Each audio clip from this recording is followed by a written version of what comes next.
You want to be working out at an intensity where you've got to overcome a struggle. Okay. If you never feel a sense of struggle doing your workout, then it is simply not intense enough and you're not going to see the gains that you want to see progressively over time.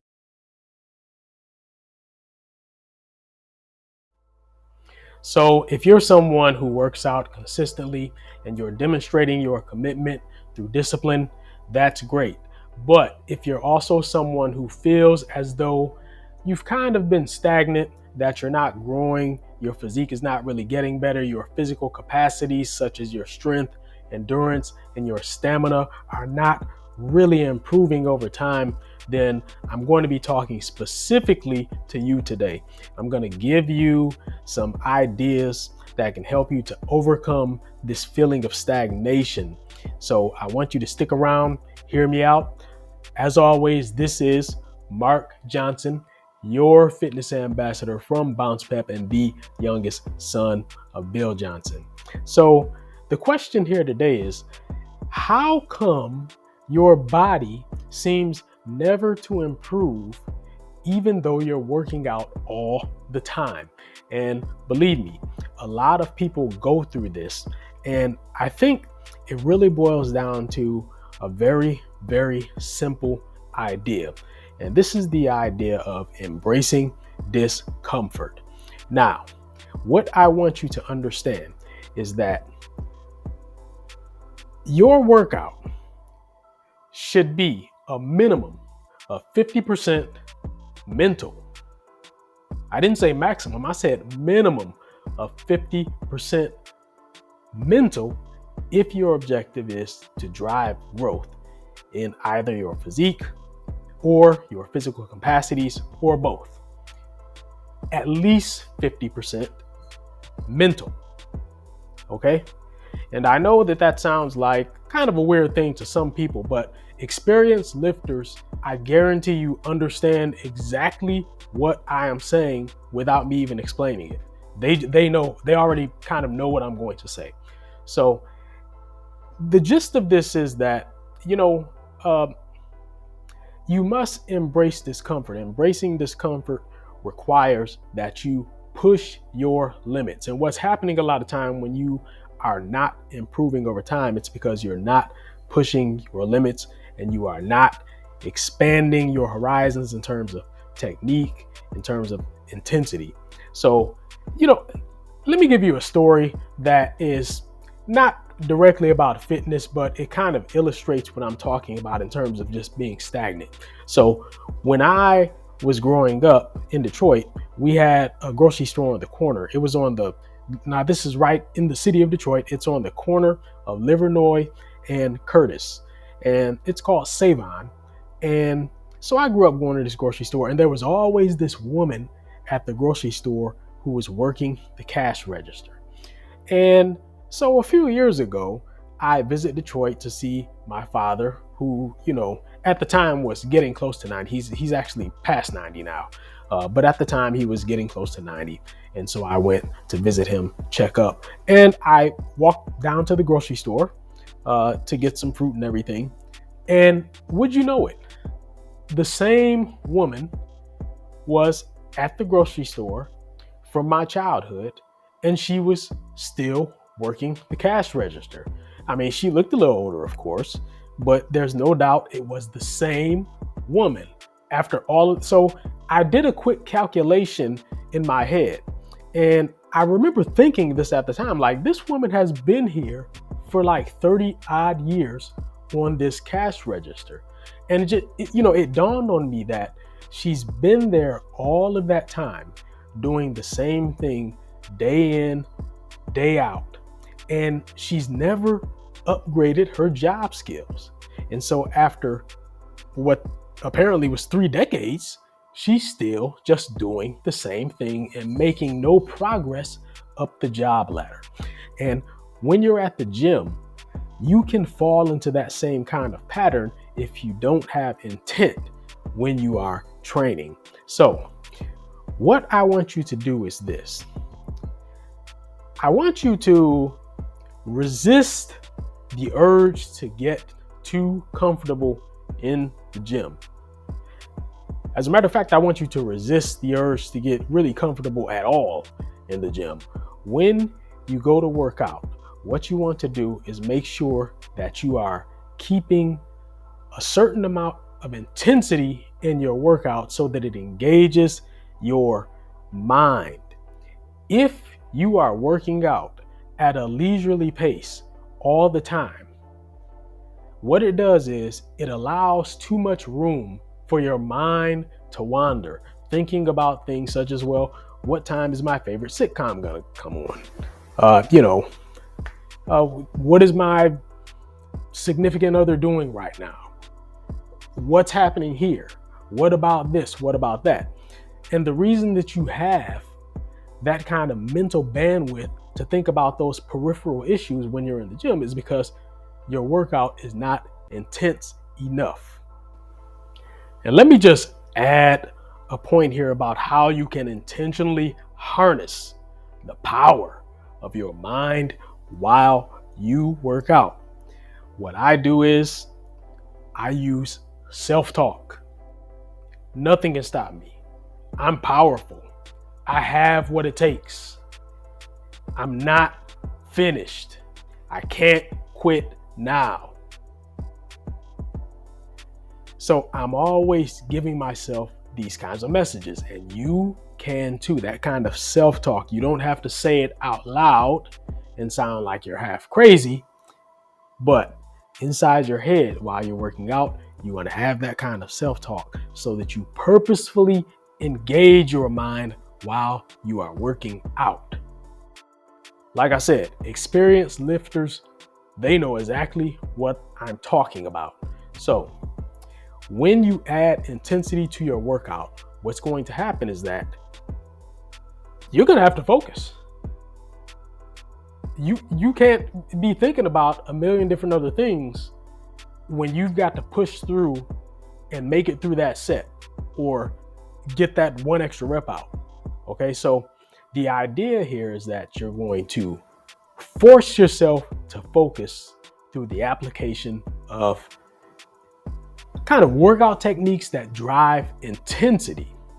First of all, you have to understand kind of like the framework for the solution. So I'm going to give you the basic framework, and it's really just 4 things here, okay? The first one is when you go to work out, you have to prepare yourself mentally by vowing to get uncomfortable. Now, this is before you lift any weights at all, before you get on the bicycle and start pedaling or whatever it is that you do. This is engaging your mind right from the get-go before you even start working out, okay? From there, what I want you to do is make sure that you vary your exercises. I see people in the gym all the time. You know, gyms have regulars. If you go to a gym frequently enough, you see regulars. And in fact, if you go frequently enough, you are one of those regulars. And it always kind of amazes me how some people go to the gym day after day, month after month, year after year. And every time I see them, they are doing the same exercises. No variation. This is years on end. I'm not making this up. Years on end doing the same exercises. And you know what? Over time, they never really progress. It's not that they're doing bad, and it's not that it's a waste of time, because any exercise, if you're moving at all, you're looking good. Let me just say that, okay? But if the objective is to make progress, then you must introduce some variability into your workout, okay? The next thing that you're going to do is you're going to apply the techniques of progressive overload, okay? So those are, I call it VIDIF, okay? Volume, intensity, density, and frequency. So you have to employ those techniques. Then what you must do is you must engage your mind through focus and determination. And this is really the crux of what my message is to you today. Engaging your mind. And you can only do that if you have enough intensity in your workout. If your workout is too comfortable, your mind will wander onto things that don't make any difference to your workout and to getting progressively better in your physique and in your physical capacities. Okay, so let's just go over very briefly what the kind of 4 components of progressive overload are. As I said, I call it VIDF. That's VIDF. Volume, intensity, density, and frequency. Okay.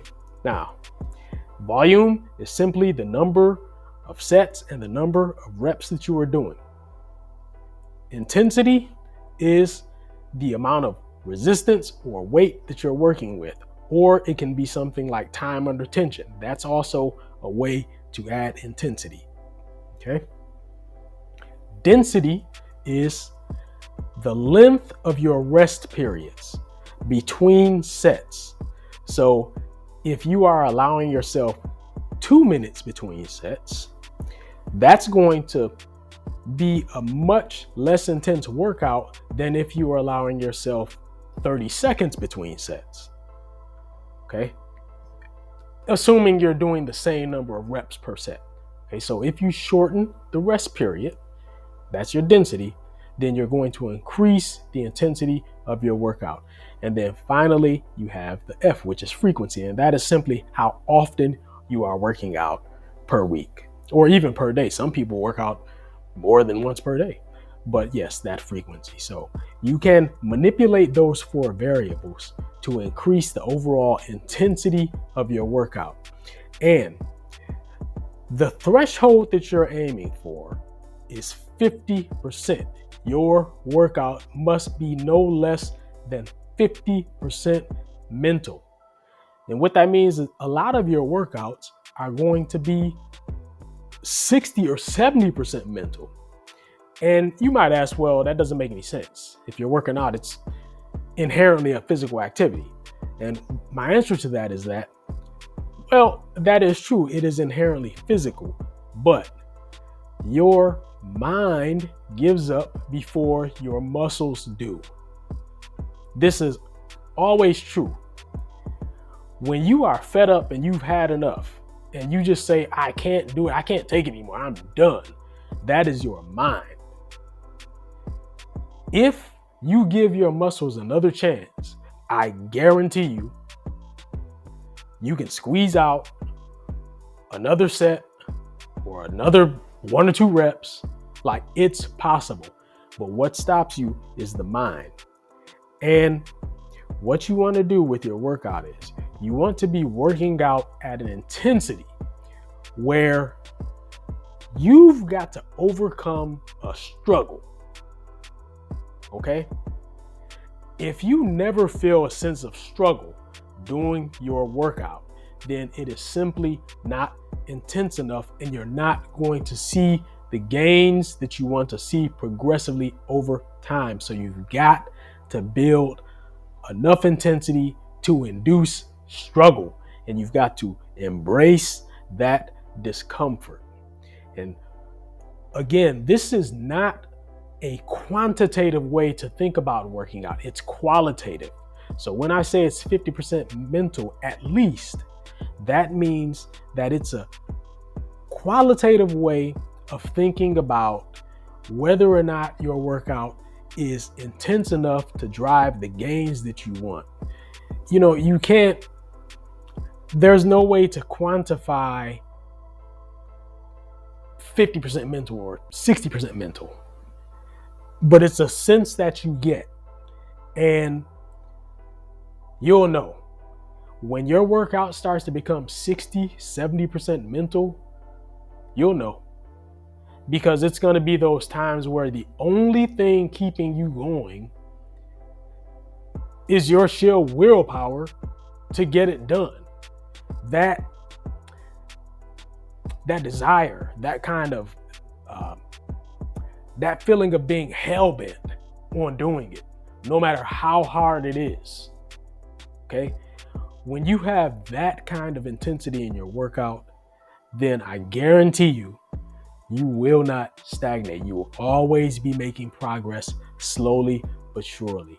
So I want you to keep that in mind. I want you to take this with you today and start applying this immediately if you feel that you have become stagnant in terms of your physique or your physical capacities. You don't have to stagnate. You can keep building. With that said, as always, I want you to go out and get the ebook, Be the Total Package. You have to get this ebook because it is going to be the greatest inspiration for your life in terms of getting yourself in the right frame of mind to keep yourself in great shape and then to chase greater and greater things in your life. It's not merely about getting in great shape. There's a kind of a broader message behind the book about aspiring for great things in life in general, but I use fitness as a way of kind of thinking about how to do that, and also as a way of giving concrete examples about how to do that. So I want you to go ahead and get that book, Be the Total Package, 8 Maxims for High Achievers Who Want to Get Fit. Download that, read it immediately. With that said, thank you so much for listening. And if you're not a subscriber, I really encourage you to subscribe because I'm always dropping little nuggets like this. You may not agree with everything that I say, but hopefully I give you something to at least think about. So with that, take care. Talk to you next time.